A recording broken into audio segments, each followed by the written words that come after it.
ಈಗ ಈಗಾಗಲೇ 3 ಜನ ಮಾಜಿ ಸಚಿವರುಗಳು, ವಿಧಾನ ಪರಿಷತ್ತಿನ ಮಾಜಿ ಮುಖ್ಯ ಸಚೇತಕರು, 3 ಜನ ಮಾಜಿ ಶಾಸಕರುಗಳು ಮತ್ತು ವಿಧಾನಸಭೆ ಚುನಾವಣೆಗೆ ಸ್ಪರ್ಧೆ ಮಾಡಿದ ಹೊಸ ಮುಖಗಳು 3 ಜನ ಒಟ್ಟಾಗಿ ಸೇರಿ, ಇದ್ರ ಜೊತೆಗೆ ಸಂಘಟನೆಯಿಂದ ನಮ್ಮ ಕಲ್ಲೇಶ್ ಇರ್ಬೋದು, ಅಲ್ಲ ಸುರೇಶ್ ಮುಖ್ಯ ಸಚೇತಕರು ಸುರೇಶ್, ನಾವೆಲ್ಲ ಸೇರಿ ಒಟ್ಟಾಗಿ ತೀರ್ಮಾನ ಮಾಡಿದ್ವಿ. ಭಾಳಷ್ಟು ಬಾರಿ ನಮ್ಮ ರಾಜ್ಯ ನಾಯಕರನ್ನ, ರಾಷ್ಟ್ರೀಯ ನಾಯಕರನ್ನ ಭೇಟಿ ಮಾಡಿ ಪ್ರಸ್ತುತ ದಾವಣಗೆರೆ ಲೋಕಸಭೆಯ ಮತದಾರರ, ಇದು ನಮ್ಮ ಅಭಿಪ್ರಾಯ ಅಲ್ಲ, ಮತದಾರರ ಕಾರ್ಯಕರ್ತರ ಅಭಿಪ್ರಾಯದಂತೆ ನಾವು ಅವರ ಭಾವನೆಗಳನ್ನು ಹೇಳಿದ್ದೀವಿ. ನಮಗಿನ್ನೂ ವಿಶ್ವಾಸ ಇದೆ. ವಿಶ್ವಾಸದೊಂದಿಗೆ ನಾವು ಈಗೇನಾಗ್ತದ್ದು 16 ಬಾರಿ ಭೇಟಿ ಮಾಡಿದ್ವಿ, ಮೀಟಿಂಗ್ ಮಾಡಿ ಸಭೆ ಮಾಡಿದ್ವಿ. ಈಗ ಒಂದು ಅಂತಿಮ ನಿರ್ಧಾರಕ್ಕೆ ಬಂದ್ವಿ. ಹೋಳಿ ಹುಣ್ಣಿಮೆ ಹಬ್ಬ ಅದ ನಂತರ ಮಠಾಧೀಶರನ್ನ ಭೇಟಿ ಮಾಡಿ ಆಶೀರ್ವಾದವನ್ನು ಪಡೆದು ದಾವಣಗೆರೆ ಲೋಕಸಭಾ ನೀವು ಪೋಷಕರಾಗಲು ಕಾಯುತ್ತಿದ್ದೀರಾ? ಚಿಂತಿಸದಿರಿ. ಓಯಾಸಿಸ್ ಫರ್ಟಿಲಿಟಿ 90,000 ದಂಪತಿಗಳ ಜೀವನದಲ್ಲಿ ಸಂತೋಷವನ್ನು ತಂದಿದೆ. 7825893601ಗೆ ಕರೆ ಮಾಡಿ. ಅತ್ಯದ್ಭುತ ರಿಯಾಯಿತಿ ಪಡೆಯಿರಿ ಹಾಗೂ ಎಲ್ಲರಿಗೂ ಗುಡ್ ನ್ಯೂಸ್ ಕೊಡಿ. ಕರುಪನಹಳ್ಳಿ ಒಳಗೊಂಡಂತೆ ಭಾರತೀಯ ಜನತಾ ಪಾರ್ಟಿ ಸಂಘಟನೆ ಉಳಿಬೇಕು, ಮಜಬೂತ್ ಆಗಬೇಕು, ನೊಂದ ಕಾರ್ಯಕರ್ತರಿಗೆ ನ್ಯಾಯ ಕೊಡಬೇಕು.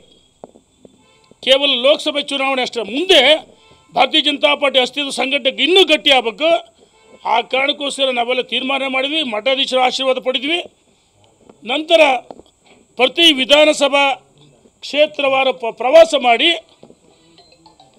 ನಮಗೆ ವಿಶ್ವಾಸ ಇದೆ ಅಭ್ಯರ್ಥಿ ಬದಲಾವಣೆ ಆಗ್ತಾರೆ ಅಂತೇಳಿ.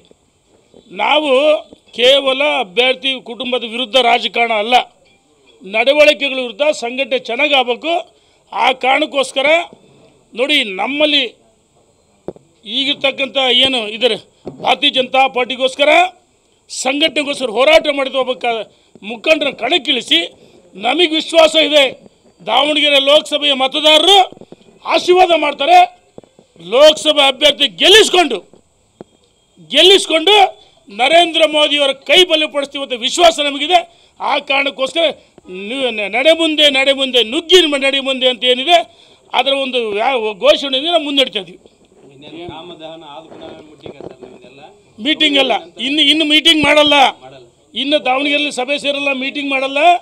ಮಠಾಧೀಶರ ಆಶೀರ್ವಾದವನ್ನು ಪಡೆದು ಪ್ರತಿ ವಿಧಾನಸಭಾ ಕ್ಷೇತ್ರವಾರು ಕಾರ್ಯಕರ್ತರ ಮುಖಂಡರು ಸಭೆ ಮಾಡಿ ನಾವು ನಾಮಪತ್ರ ಸಲ್ಲಿಸೋ ಕೊನೆ ದಿವಸ ಇದೆ. ನಮ್ಮ ಹಿರಿಯರು ಹೇಳಿ ರವೀಂದ್ರನಾಥ್ ಮತ್ತು ಕರುಣಾಕರ್ ರೆಡ್ಡಿ ನಾವೆಲ್ಲ ಸೇರಿ ಒಟ್ಟಾಗಿ ಅಭ್ಯರ್ಥಿಯನ್ನು ಹೊರಗಿಂದ ತಂದಲ್ಲ, ನಮ್ಮಲ್ಲಿರ್ತಕ್ಕಂಥ ಒಬ್ಬರ ಕಡೆಗೆ 100ಕ್ಕೆ 100 ಇಳಿಸ್ತೀವಿ.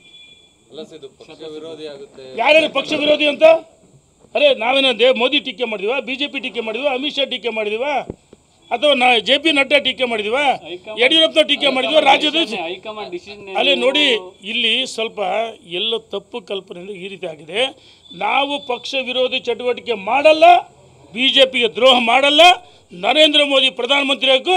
ಅದಕ್ಕೋಸ್ಕರ ನಾವು 2 ತಿಂಗಳು ನಾವ್ಯಾರು ಮನೆ ಸೇರಲ್ಲ, ಸಂಕಲ್ಪ ಮಾಡಿದ್ದೀವಿ, ಅಭ್ಯರ್ಥಿ ಗೆಲ್ಲಿಸ್ತೀವಿ, ನರೇಂದ್ರ ಮೋದಿಯವರು ಕೈ ಬಲಪಡಿಸ್ತೀವಿ. ಇದು ಹೆಂಗಣ, ಈಗ ದೇಶ 400 ಸೀಟ್ ಬರ್ಬೇಕು ತಾನೆ, ರಾಜ್ಯದಲ್ಲಿ 28 ಬರ್ಬೇಕು ತಾನೆ, ಇದು ನಮ್ಮ ಸಂಕಲ್ಪ.